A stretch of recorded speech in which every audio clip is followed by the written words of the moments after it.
আসসালামু আলাইকুম। আলহামদুলিল্লাহ, আমাদের মাশরুম সেন্টারে সিলিন্ডার কাটছে আজকে 2 দিন হয়ে গেছে।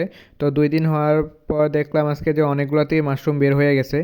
আর এগুলো আমরা কয়েকদিনের 2-1 দিনের মধ্যেই উঠাইতে পারবো মাশরুম।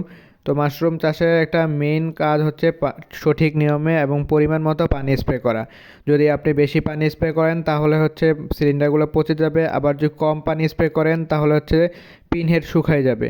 তো মাশরুমে অনেকেই যে ভুলটা করে, যারা নতুন চাষে আসে, তারা কী করে অতিরিক্ত পরিমাণে পানি দিয়ে দেয় বা আপনার পানি বেশি হয়ে যায়। তো মাশরুমে সাধারণত যেই পানি স্প্রে করে, যেই নিয়মে পানি স্প্রে করবেন সেটা হচ্ছে কুয়াশার আকৃতি, ধোঁয়া আকৃতি স্প্রেটা এমনভাবে সেট করবেন যাতে ধোঁয়ার মতো করে পানিটা বের হয়।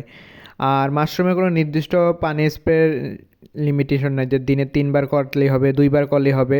মাশরুমের পানি স্প্রেটা নির্ভর করে আপনার আবহাওয়ার উপর। যেদিন গরম বেশি পড়ে সেদিন এমনও হয় যে আমরা চারবার পানি স্প্রে করতে হয়, বা এমনও যায় যেদিন রোদ ওঠে না, শীতকাল থাকে, আমরা 2বার স্প্রে করি।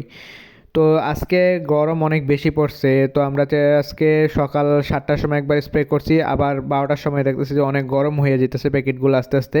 তো এগুলোকে আবার পানি স্প্রে করে দিলাম, যাতে করে এটার যে আর্দ্রতা থাকে, আর্দ্রতা মেনটেন করে থাকে। আর হচ্ছে মাইসিলিয়ামে যদি শুকায় যায়, পিনহেড যেগুলো আসছে এখন, এগুলো যদি শুকায় যায় তো পিনহেড আবার আসতে প্রায় 7 দিনের মতো সময় লাগে।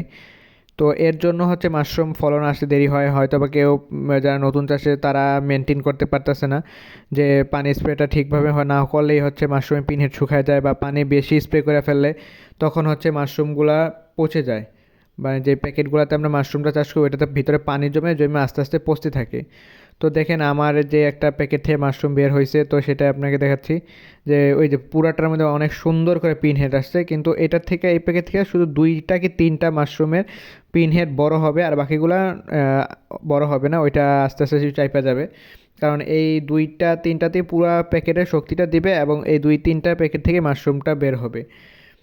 আর ইনশাল্লাহ চেষ্টা করবেন মাশরুমে যতটুকু পারেন বায়ো সেফটিটা মেনটেন করে চলতে, যাতে করে আপনার সাথে কোনো জীবাণু না যায়। হাতে পায়ে পানি স্প্রে করে ঢুকবেন মাশরুমের ঘরে, যাতে আপনার সাথে জীবাণু আক্রমণ না করে, ব্ল্যাক ফাঙ্গাস, গ্রিন ফাঙ্গাস আক্রমণ না করতে পারে।